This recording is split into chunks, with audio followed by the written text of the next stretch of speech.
नमस्कार विद्यार्थी मित्रांनो, मी आहे गणेश सावंत आणि आपल्या सर्वांचे द्रोणा एज्युकेशन परिवारामध्ये स्वागत करतो. आज आपण बघतोय करंट अफेअर्स सिरीज मधलं हे दुसरं लेक्चर इथे डिस्कस करतोय. हे जे काही आपले नवनवीन व्हिडिओ येतात हे आपल्या मित्रांबरोबर शेअर करायला विसरू नका. त्यांच्यापर्यंत सुद्धा ही इन्फॉर्मेशन पोहोचली पाहिजे. त्यामुळे हे व्हिडिओ आपल्या सर्व मित्रांबरोबर शेअर करा. चला तर मग स्टार्ट करूया आपण आपल्या लेक्चरला. आपल्याला क्वेश्चन नंबर फर्स्ट तुमच्या समोर दिसतो इथे. क्वेश्चन नंबर फर्स्ट मध्ये Rajiv Gandhi international airport is located in the which city. Rajiv Gandhi आंतरराष्ट्रीय विमानतळ कोणत्या शहरामध्ये आहे ते विचारण्यात आलेले. ते आहे कोलकाता, हैदराबाद शहरामध्ये. आता हैदराबाद शहरामध्ये राजीव गांधी इंटरनॅशनल एअरपोर्ट जे आहे, तर आता आपण हैदराबाद विषयी थोडक्यात इन्फॉर्मेशन बघूया. आता बघा, हैदराबाद जी आहे तर ही दोन राज्याची कॅपिटल आहे. कोणकोणत्या दोन राज्याची आहे मित्र? तर एक आहे तेलंगणा आणि दुसरं आहे आंध्र प्रदेश. आता मित्र हो, तुम्ही काही जण म्हणसाल की सर ही आंध्र प्रदेश कसं काय? आंध्र प्रदेशची तर अमरावती आहे.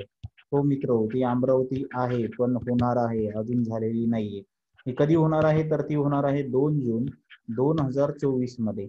आता जे आहे सध्याच्याला, तर यांनी 2 जून 2014 मध्ये ज्यावेळेस इथं या एका राज्याचं दोन राज्यामध्ये डिवायडेशन झालेलं होतं, म्हणजे आंध्र प्रदेशचं तेलंगणा आणि आंध्र प्रदेश असं, त्यावेळेस इथं 2 जून 2014ला सांगण्यात आलेलं होतं की ही 10 वर्षाच्या नंतर ती कॅपिटल होणार आहे. कोणती? तर अमरावती. कशाची? आंध्र प्रदेशची. आणि तेलंगणाची कोणती राहील? तर हैदराबाद राहील. आता बघा, इथे ज्या तेलंगणाच्या गव्हर्नर आहेत ते आहेत तमिलिसाई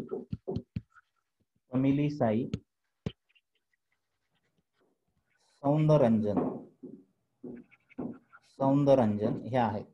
त्यानंतर त्या ठिकाणचे जे सीएम आहेत, मुख्यमंत्री आहेत, ते मुख्यमंत्री आहे के चंद्रशेखर राव.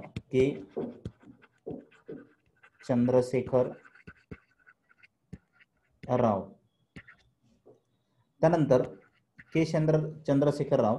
त्यानंतर बघा आता आंध्र प्रदेशचे जे गव्हर्नर आहेत, राज्यपाल आहेत, ते आहेत बिश्वभूषण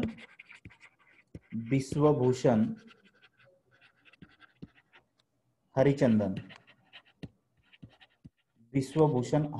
हे आहेत. त्यानंतर तिथले जे सीएम आहेत ते आहेत वाय एस जगनमोहन रेड्डी.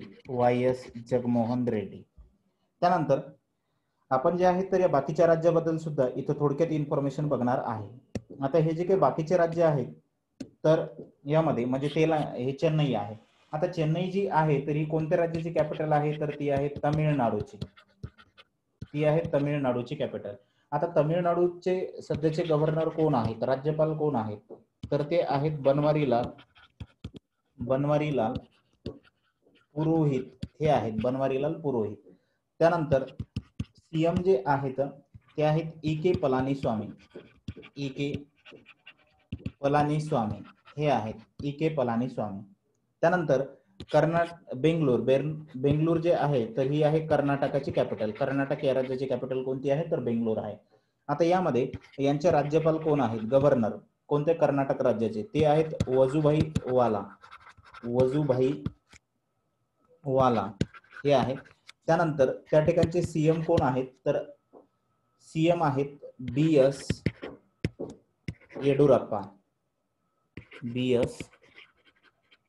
येडुरप्पा हे आहेत. त्यानंतर कोलकाता. आता कोलकाता ही जी आहे तर ही आहे वेस्ट बेंगॉलची कॅपिटल आहे. आता वेस्ट बेंगॉल म्हणजेच काय? पश्चिम बंगाल. आता बघा, पश्चिम बंगालचे गव्हर्नर जे आहेत ते आहेत जगदीप धनकर. त्यानंतर त्या ठिकाणचे जे सीएम आहेत हे आहेत ममता बॅनर्जी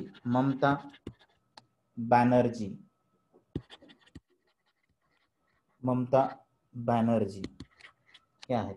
त्यानंतर आपण हैदराबाद बद्दल इन्फॉर्मेशन बघितली. आता बघा, न्यू दिल्ली ही दिल्लीची कॅपिटल आहे. भारताची जी राजधानी आहे दिल्ली, हिची कॅपिटल आहे न्यू दिल्ली असली. आता बघा यामध्ये की यांचे गव्हर्नर कोण आहेत? तिथे लेफ्टनंट गव्हर्नर आहेत. कुठे? न्यू दिल्लीला. कारण का? तर ते केंद्रशासित प्रदेश आहे म्हणून तिथे नायब राज्यपाल असतात. मग आता केंद्रशासित प्रदेशासाठीचे जे दिल्लीसाठीचे राज्यपाल आहेत हे कोण आहेत तर ते आहेत अनिल बैजाल. अनिल बैजाल आहे. त्यानंतर आता इथले सीएम जे आहेत ते आहेत अरविंद केजरीवाल. अरविंद केजरीवाल हे आहेत अरविंद केजरीवाल. आता बघा आपण एअरपोर्ट हे जे काही तुम्हाला ऑप्शन देण्यात आलेले आहेत यांच्या एअरपोर्ट बद्दल सुद्धा थोडक्यात बघूया. आता चेन्नईला कोणतं एअरपोर्ट आहे मित्र? चेन्नई इंटरनॅशनल एअरपोर्ट आहे. बेंगळुरूला जे आहे ते आहे केंपेगौडा इंटरनॅशनल एअरपोर्ट. त्यानंतर जे कोलकाता आहे कोलकात्याला आहे नेताजी सुभाषचंद्र बोस इंटरनॅशनल एअरपोर्ट. त्यानंतर न्यू दिल्लीला जे आहे तर ते आहे Indira Gandhi international airport new Delhi येथे.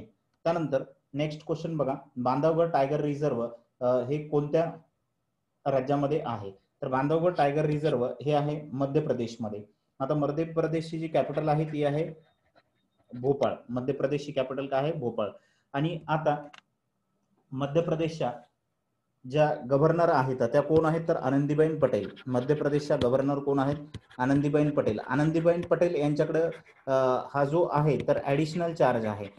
आनंदीबेन पटेल यांच्याकडे ऍडिशनल चार्ज देण्यात आलेले आहे. मग त्यांच्याकडे ओरिजिनल कोणत्या राज्याचा चार्ज आहे तर त्यांच्याकडे आहे उत्तर प्रदेश या राज्याचा. म्हणजे त्या उत्तर प्रदेश राज्याच्या काय आहेत तर त्या गव्हर्नर आहेत उत्तर प्रदेश. आणि ऍडिशनल चार्ज दिलेला आहे त्यांच्याकडे मध्य प्रदेशच्या आनंदीबेन पटेल. त्यानंतर सीएम बघा, आता मध्य प्रदेशचे सीएम कोण आहेत तर शिवराज सिंग चौहान.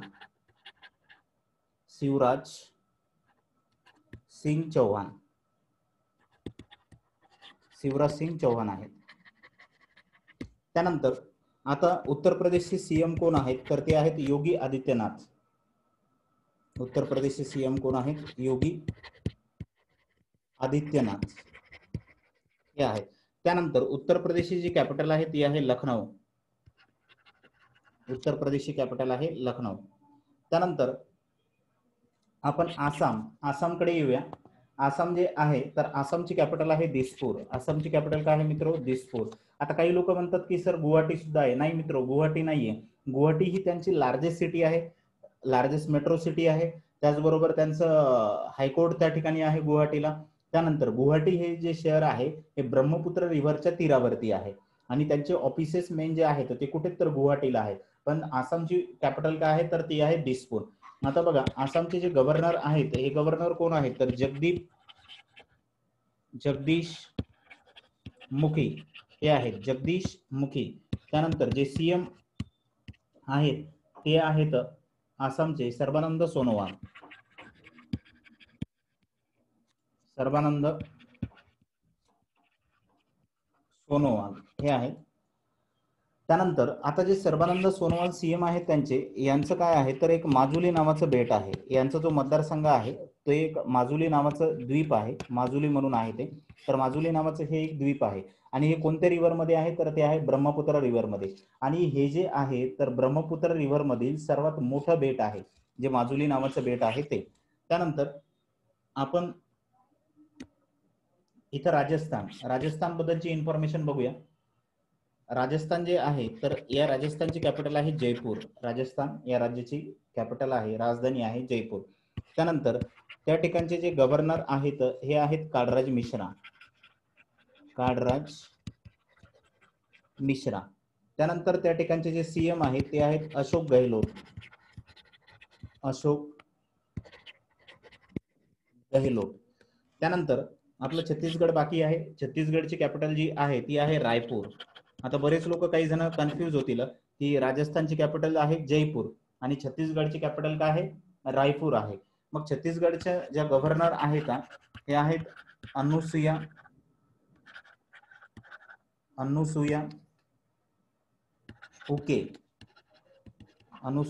उके. त्यानंतर जे आहेत तर या ठिकाणचे सीएम ते आहेत भूपेश बागेल हे आहेत भूपेश बागेल. त्यानंतर आपण या ठिकाणी जे आहेत तर कोणकोणते टायगर रिझर्व आहेत ते सुद्धा याच्या सोबत डिस्कस करूया. आता बघा, आसाममध्ये जे आहे तर हे मानस टायगर रिझर्व आहे. कोणतं आहे? मानस टायगर रिझर्व आहे. आता हे नॅशनल पार्क सुद्धा आहे, त्याच ठिकाणी यांचे काय असतात तर टायगर रिझर्व असतात. त्यानंतर राजस्थानमध्ये जे आहे तर ती आहे रणथंभोर. त्यानंतर उत्तर प्रदेशमध्ये आहे दुधवा आणि छत्तीसगड मध्ये आहे इंद्रावती. हे जे आहे तर या ठिकाणचे टायगर रिझर्व आहेत. त्यानंतर नेक्स्ट क्वेश्चन बघा, क्वेश्चन नंबर 3. क्वेश्चन नंबर 3 मध्ये काय देण्यात आलेले? Which organisation has the announce as the hackathon the name the Kritagyata the Krishi Taknik Gyan under NAHEP to the promote the farm mechanism. आता जे आहे की कोणत्या यंत्रणेने शेती यांत्रिकीकरणाला प्रोत्साहन देण्यासाठी अंतर्गत कृतज्ञता कृती तकनीक ज्ञान नावाचे हँगथॉंग जाहीर केलेले आहे? तर याचं योग्य ते उत्तर आहे answer C, Indian council of the agriculture research, भारतीय कृषी संशोधन परिषद यांनी जे आहे तर हे हँगथॉंग या ठिकाणी स्टार्ट केलेले कृषी तकनीक ज्ञान असलेलं. आता बघा की Indian council of the agriculture research यांचं हेडक्वार्टर कुठे? तर न्यू दिल्ली या ठिकाणी आहे. यांचं हेडक्वार्टर आहे न्यू दिल्लीला. आता यांचे हेडक्वार्टर जे आहे तर ते आहे न्यू दिल्लीला. त्यानंतर यांचे जे सध्याचे डायरेक्टर आहेत ते आहेत त्रिलोचन मनोपात्रा. त्रिलोचन मनोपात्रा हे आहेत. त्यानंतर आता जे बाकीचे आपल्याला तुम्हाला ऑप्शन्स दिसतात, All India Institute of the Medical Science, Indian council of the Medical Research, त्यानंतर Medical Council of the India, या सर्वांचे हेडक्वार्टर कुठे? तर न्यू दिल्ली. यांचे हेडक्वार्टर कुठे? तर न्यू दिल्ली.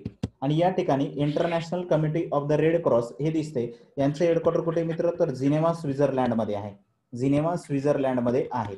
आता त्यानंतर 8 मे जो आहे तर हा वर्ल्ड रेड क्रॉस डे म्हणून सेलिब्रेट करण्यात येतो. जागतिक रेड क्रॉस डे जो आहे तो 8 मेला इथं सेलिब्रेट करण्यात येतो. आता बघा त्यानंतर की या क्वेश्चन विषयी आपण थोडक्यात इथं इन्फॉर्मेशन बघूया. आता बघा जे काही भारतातील शेती यांत्रिकीकरण आहे याची उत्पादकता वाढवणे, त्यानंतर नफ्यामध्ये सुधारणा करणे, त्यानंतर नवीन नवीन तंत्रज्ञान आणणे, त्यानंतर भागीदारी वाढवणे आणि महिलांचा सहभाग जास्तीत जास्त वाढवणे हा एक मेन उद्देश यांचा आहे. शेती यांत्रिकीकरण क्षेत्रातील शैक्षणिक क्षमता असतील, नवनवीन कल्पना असतील, रोजगार निर्मिती असेल, उद्योजकीय संधी असतील, यासाठी पाठबळ देण्यासाठी हा यांनी इथं उपक्रम सुरू केलेला आहे. आणि यासाठी काही बक्षीस सुद्धा ठेवलेले, यामध्ये इन्व्हॉल्व्ह होऊ शकतात, टीचर असेल, स्टुडंट असतील, काही इन्स्टिट्यूट असेल, या सुद्धा यामध्ये सहभागी होऊ शकतात. तर यासाठी जे काही बक्षीस ठेवण्यात आलेले ते कशा पद्धतीचे आहे, जे काही प्राइस आहे ते, तर फर्स्ट जे प्राइस आहे ते आहे 5 लाखाचं, जे सेकंड प्राइस आहे ते आहे 3 लाख आणि जे थर्ड प्राइस आहे ते आहे 1 लाखाचं. अशा पद्धतीने जे आहे तर हे प्राइस इथं ठेवण्यात आलेले आहे. त्यानंतर बघा आता आपण नेक्स्ट क्वेश्चन कडे येऊया. Which agency along with the NITI Aayog launch the special report on the sustainable recovery post the कोविड-19. आता कोविड-19 से रिलेटेड जे आहे तर स्पेशल रिपोर्ट जे आहे सस्टेनेबल रिकव्हरीच्या संदर्भात नीति आयोग आणि इंटरनॅशनल एनर्जी एजन्सी या दोघांनी मिळून जे आहे तर हा रिपोर्ट इथं बनवण्यात आलेला आहे. आता बघा या रिपोर्ट विषयी आपण इथं थोडक्यात इन्फॉर्मेशन बघूया. या दोघांनी जो आहे तर हा व्हर्च्युअली रिपोर्ट इथं लॉन्च केलेला आहे, तो 18 मे 2020 रोजी इथं लॉन्च करण्यात आलेला आहे. यामध्ये जे आहे तर डॉक्टर फतिह बिरोल जे की एक्झिक्युटिव्ह डायरेक्टर आहेत इंटरनॅशनल एनर्जी एजन्सीचे, हे सुद्धा यामध्ये इथं सहभागी होते. त्यानंतर अमिताभ कांत जे की सीईओ आहेत नीति आयोगाचे, हे सुद्धा यामध्ये होते. त्यानंतर पियुष गोयल जे की रेल्वे मिनिस्टर आहेत, कॉमर्स अँड इंडस्ट्री मिनिस्टर आहेत पियुष गोयल, हे यामध्ये सहभागी होते. त्याचबरोबर यामध्ये अजून कृष्णमूर्ती सुब्रमण्यम के सुब्रमण्यम जे की चीफ इकॉनॉमिक ऍडवायझर आहेत भारताचे, हे सुद्धा यामध्ये सहभागी होते. आता बघा जो हा वर्ल्ड एनर्जी आउटलुक सिरीज आहे, हा जो रिपोर्ट बनवलेला आहे हा आहे इंटरनॅशनल मॉनिटरी फंड यांनी. आता बघा इंटरनॅशनल मॉनिटरी फंड यांचं हेडक्वार्टर कुठे? तर यांचं हेडक्वार्टर आहे वॉशिंग्टन डीसी या ठिकाणी, वॉशिंग्टन डीसी या ठिकाणी. आता बघा वॉशिंग्टनला आहे, वॉशिंग्टन ही काय आहे तर अमेरिकेची कॅपिटल आहे. अजून कशाचं हेडक्वार्टर वॉशिंग्टन डीसीला आहे तर अजून आहे वर्ल्ड बँकचं. आता बघा वर्ल्ड बँक आणि IMF या दोघांचे हेडक्वार्टर कुठे? तर वॉशिंग्टन डीसी या ठिकाणी आहेत. आणि हे दोन्ही कशाशी रिलेटेड आहेत? मनीशी रिलेटेड आहेत, पैशाशी रिलेटेड आहेत. आता जे पैशाशी रिलेटेड आहेत, पैसे मग जास्त कोणाकडे आहेत? तर अमेरिकेकडे आहे. मग पैसे जर जास्त अमेरिकेकडे आहेत तर त्यांचे हेडक्वार्टर कुठे आहेत? तर वॉशिंग्टन डीसी, जी की अमेरिकेची सध्याची कॅपिटल आहे त्या ठिकाणी आहेत. म्हणून मग वर्ल्ड बँक आणि IMF यांचे हेडक्वार्टर कुठे? तर वॉशिंग्टन डीसी. आपण या पद्धतीनुसार सुद्धा इथं लक्षात ठेवू शकतो. आता बघा, हे जे काही तुम्हाला ऑप्शन इथं देण्यात आलेले आहेत, त्यानंतर यांचे मेन उद्देश याच्यामध्ये काय काय होते? आता बघा, यांचे मेन उद्देश जे आहेत तर 2021 आणि 23 मधले यांनी काही मेन टार्गेट इथं, मेन गोल इथं ठरवण्यात आलेले. ते इकॉनॉमिक ग्रोथ कडे मॅक्झिमम फोकस करणार आहेत. जी काही ग्लोबल इकॉनॉमी आहे ही श्रिंक झालेली, किती पर्सेंटनी? 6% 2020 मध्ये असले. त्यानंतर क्रिएट अ जॉब. आतापर्यंत या कोविड-19 मुळे जवळजवळ 300 मिलियन लोकांचे जे जॉब आहेत हे गेलेले आहेत. इतक्या लोकांना आपला जॉब इथं गमवावा लागला. आता हे रेकॉर्डेड आहे, अनरेकॉर्डेड किती असतील हे काय अजून माहित नाही. हे जे रेकॉर्ड वरती आहे ते फक्त 300 मिलियन लोक आहेत की ज्यांचा जॉब या कोविड-19 मुळे इथं गेलेला आहे. मग हे नवीन जॉब क्रिएशन कशा पद्धतीने करता येईल या संदर्भात सुद्धा इथे यांचं डिस्कशन झालेलं आहे. त्यानंतर आता ज्या नवीन सिस्टम असतील हे सुद्धा याच्यामध्ये आणायच्या. त्यानंतर जे काही ग्लोबल एनर्जीचं इन्व्हेस्टमेंट आहे ही पण कशा पद्धतीने वाढवता येईल याच्याकडे सुद्धा यांचा मेन फोकस आहे. आता जे इंडियन रेल्वे आहे, हे इंडियन रेल्वे 100% इलेक्ट्रिफिकेशन करण्यात येणार आहे 2023 पर्यंत. हे ऑलरेडी पियुष गोयल यांनी इथं जाहीर करून सांगितलेलं होतं. म्हणजे ज्यावेळेस ते बजेट पेश करणार होते त्यावेळेस त्या बजेटमध्येच ते सांगण्यात आलेलं होतं. आता बघा, जे इंटरनॅशनल लेबर ऑर्गनायझेशन आहे ILO यांचं हेडक्वार्टर कुठे आहे हे आपल्याला इथं बघायचंय. आता बघा, यांचे हेडक्वार्टर कुठे आहेत आणि यांचे हेडक्वार्टर हे कशात लक्षात ठेवायचे, कशा पद्धतीने लक्षात ठेवायचे हे सुद्धा तुम्हाला इथे सांगतो. आता जे इंटरनॅशनल आहे आणि यांच्या शेवटी काय लागते? ऑर्गनायझेशन. आता कधी काय असते की स्टार्टिंगला वर्ल्ड पण लागते. स्टार्टिंगला काय? वर्ल्ड. आणि लास्टला काय? ऑर्गनायझेशन. आता स्टार्टिंगला वर्ल्ड असेल आणि इंटरनॅशनल असेल आणि लास्टला काय असेल? ऑर्गनायझेशन. तर अशांचे हेडक्वार्टर कुठे असणार आहेत? तर जिनेव्हा स्वित्झर्लंड या ठिकाणी असणार आहेत. जिनेव्हा स्वित्झर्लंडला. आता हे कशावरून हे आपण लक्षात ठेवू शकतो. बघा, आता इथं वर्ल्ड ट्रेड ऑर्गनायझेशन आहे. वर्ल्ड ट्रेड ऑर्गनायझेशन, जागतिक व्यापार संघटना, यांचं जे हेडक्वार्टर आहे तर ते कुठे? तर ते आहे जिनेव्हा स्वित्झर्लंडला. जिनेव्हा स्वित्झर्लंडला. त्यानंतर वर्ल्ड हेल्थ ऑर्गनायझेशन आहे, यांचं पण हेडक्वार्टर कुठे? तर जिनेव्हा स्वित्झर्लंडला आहे. त्यानंतर आता बघा, इंटरनॅशनल लेबर ऑर्गनायझेशन यांचं पण हेडक्वार्टर कुठे?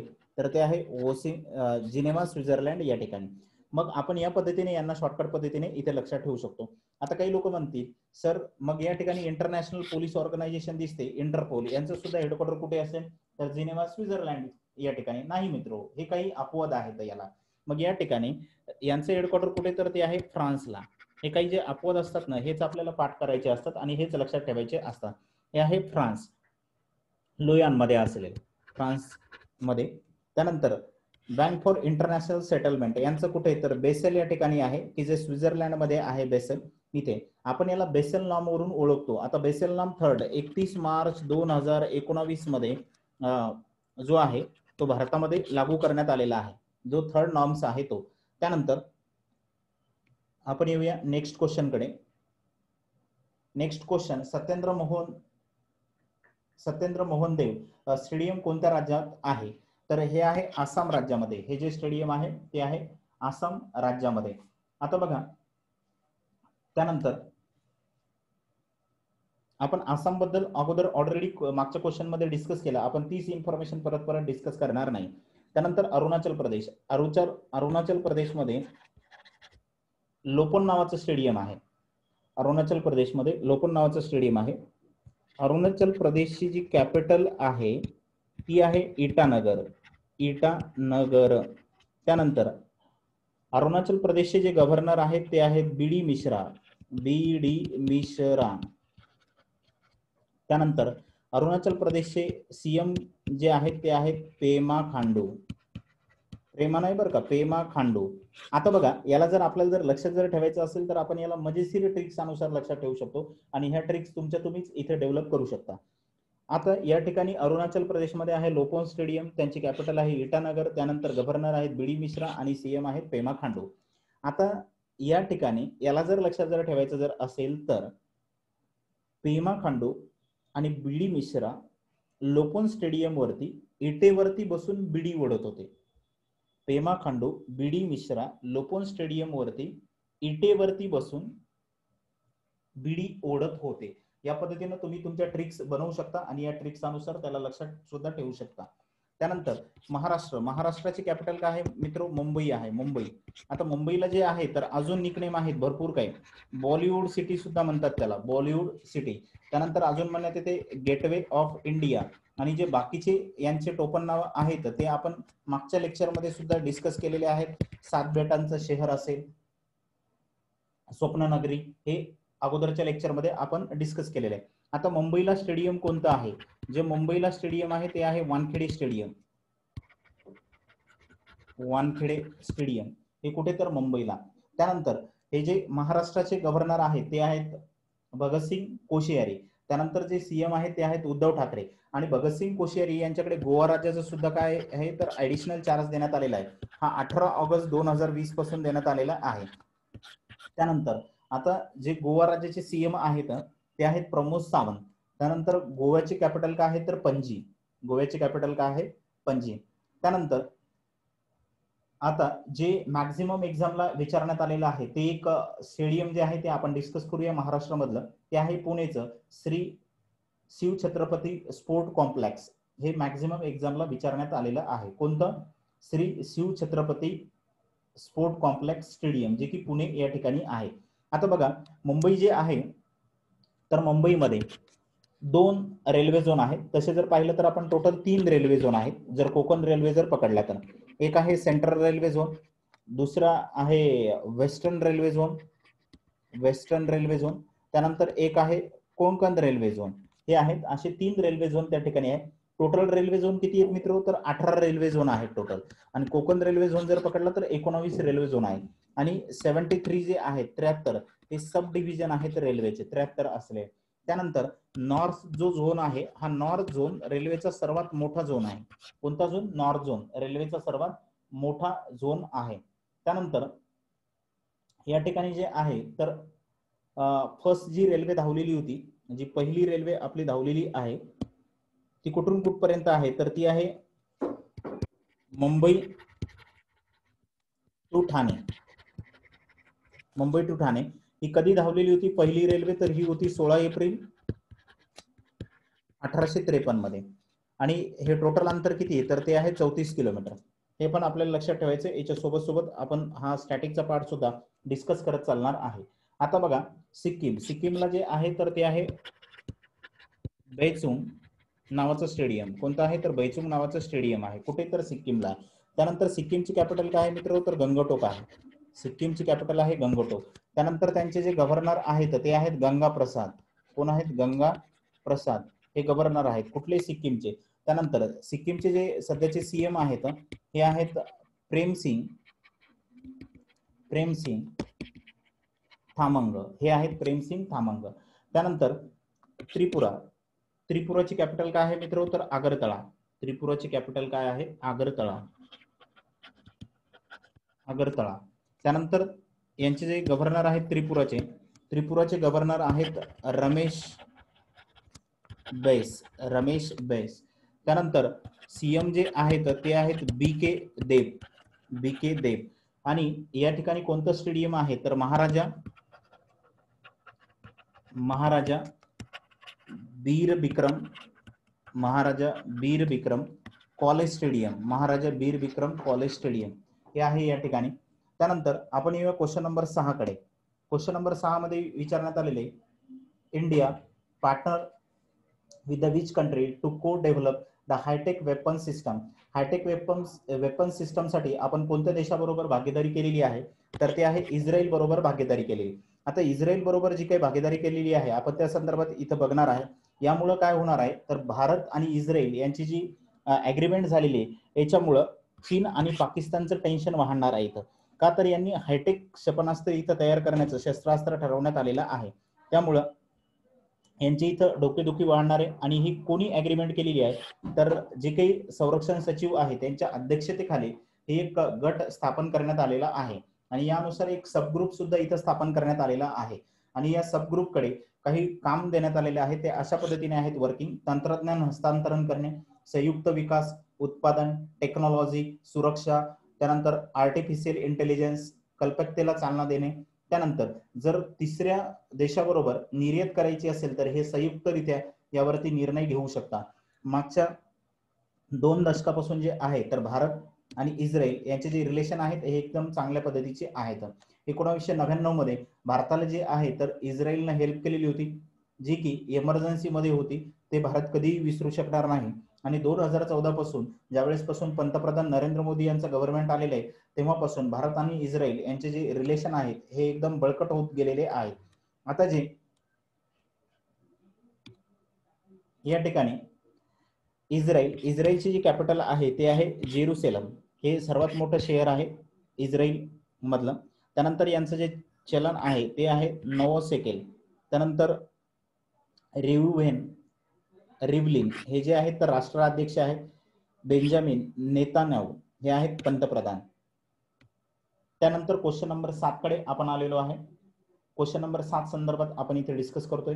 हु has the virtually present the national service scheme NSS award for the year 2018 and 19.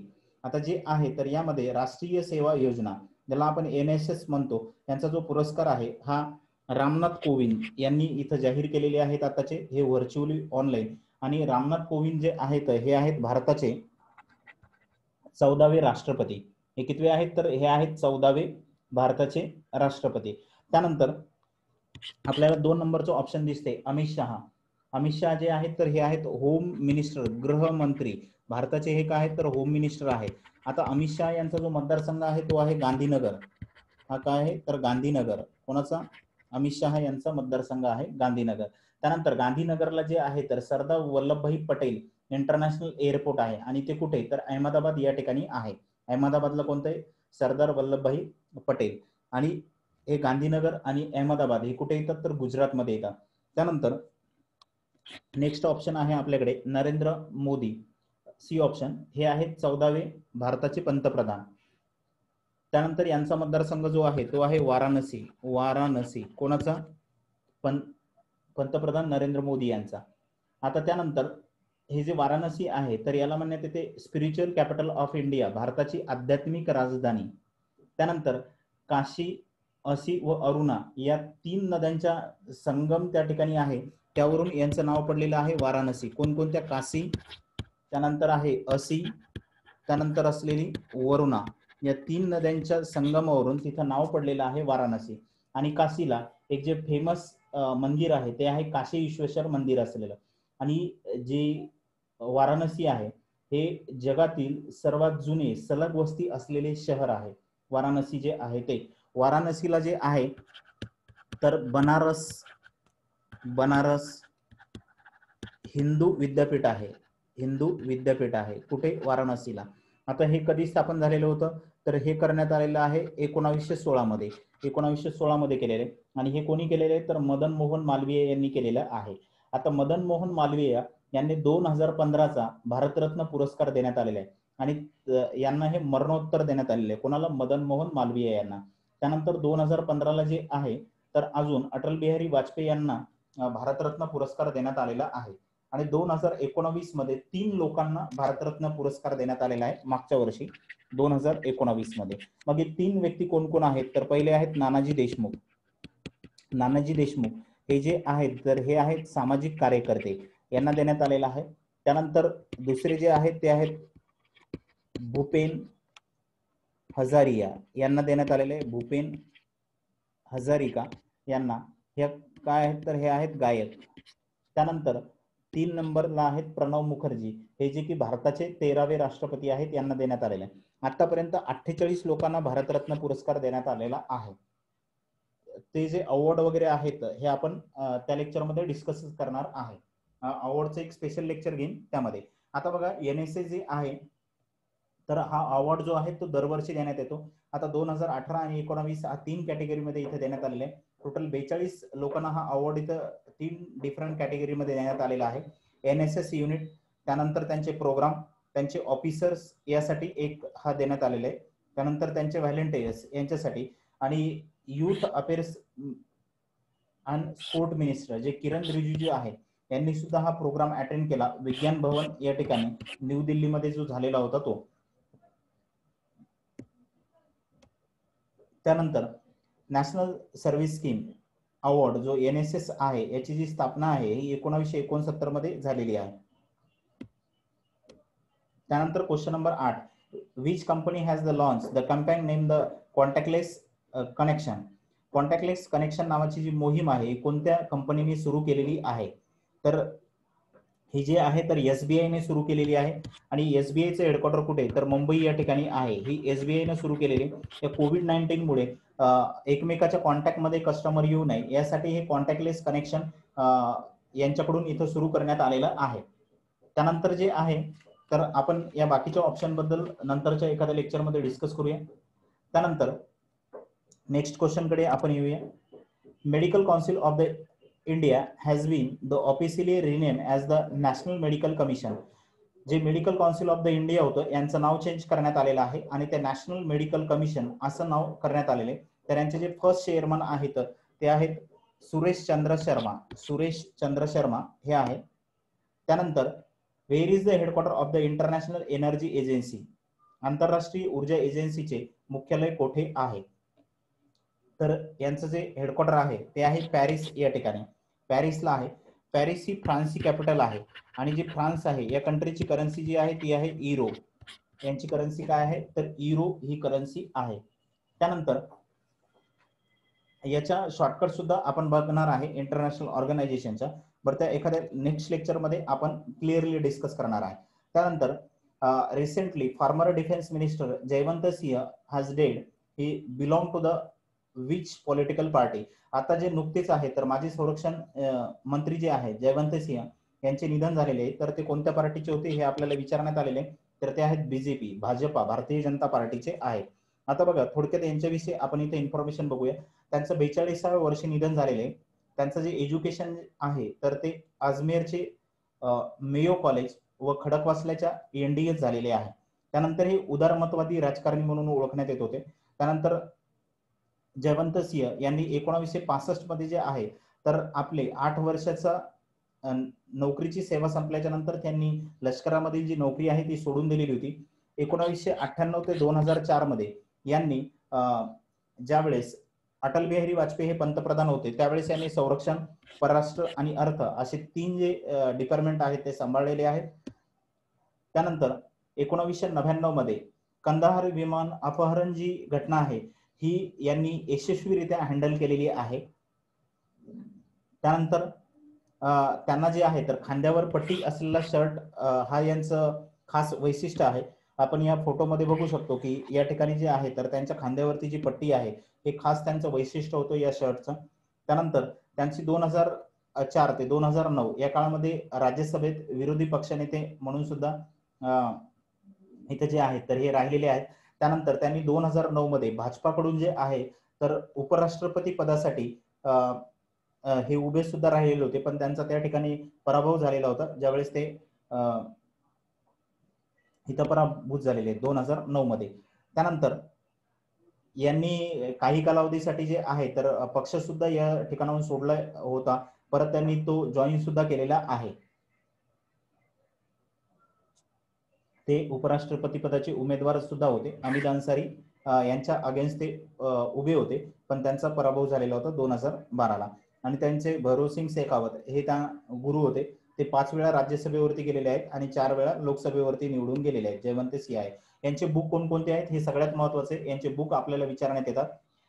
Jinnah, India, partitions, independence हे बुक सगळ्यात महत्वाचं आहे. हे काही एक्झाम्सला विचारण्यात येऊ शकते कारण हे खूप चर्चेमध्ये इथं ठरलेलं आहे. चला तर मग अशा पद्धतीने जे आहे तर आपले जे सेशन आहे इथं संपत आलेले. जो आपला नंबर आहे 7722001140 या नंबरवरती जॉईन व्हायला विसरू नका. त्यानंतर जे आपलं YouTube चॅनल आहे याला सबस्क्राईब करायला विसरू नका. चला मित्रांनो, आपण इथे थांबूया. हे जे काही लेक्चर्स आहे तुमच्या मित्रांबरोबर शेअर करायला विसरू नका. जर तुम्हाला काही जर डाऊट असेल तर 9637639444 या व्हॉट्सअप नंबरवरती तुम्ही कॉन्टॅक्ट साधू शकता. तुमचे डाऊट इथे क्लिअर करण्यात येतील. चला मग थांबूया. थँक्यू.